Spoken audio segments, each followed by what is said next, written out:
some of the reportage that's coming out of LA is breathtaking. The aerial view of the wildfires at night, and the actors coming out saying, "Oh, I've lost everything," and the insurance companies, obviously along the Palisades, saying, "We're not going to insure you."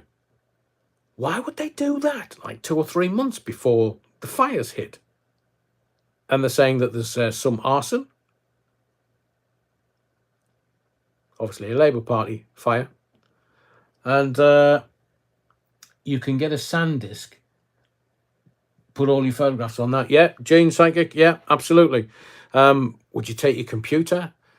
I'd have my phone, but what would I take? I mean, literally, it would be a grab bag, wouldn't it? But then again, if you knew that there were fires around your area, would you just sit there going, no, it's not gonna hit our house? So you'd have like 24 hours or 48 hours. Loads of people left the area. They just got out. Would you try and chance it?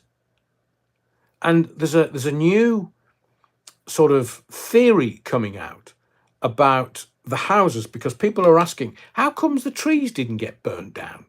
How comes certain things weren't touched? And somebody said, well, smart meters, and this is for future reference, if ever you need it, because I steadfastly refuse to have a smart meter, because then I'm trapped. I just have to take what the energy companies tell me, and I can't dispute it.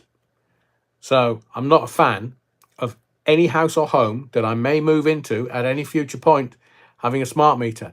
But they're saying that the smart meter will burst into flames at a particular temperature and then burns at an insanely high temperature, like hundreds and hundreds and hundreds of degrees. Was it 14 or 1500 degrees?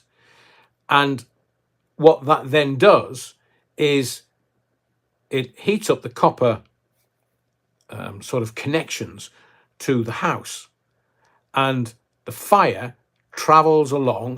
Look, I'm not a scientist. I don't know the exact technical terms for this, but the copper wire from a smart meter can conduct the heat and the fire, and that's how homes have been set on fire, and some of the surrounding area hasn't been touched because it's obviously gone underground.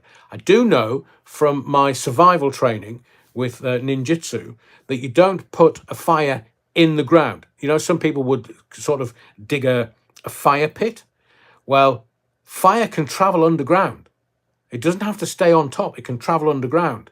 So some places we've been where, we might have wanted to do just get a fire away for a bit of camaraderie and a bit of warmth through the night.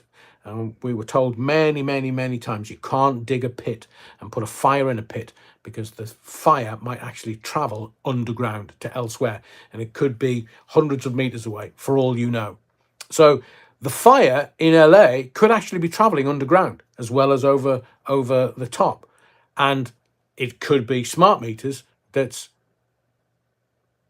inflaming and just building the fires. And I never knew that, but that may come out over the next few days.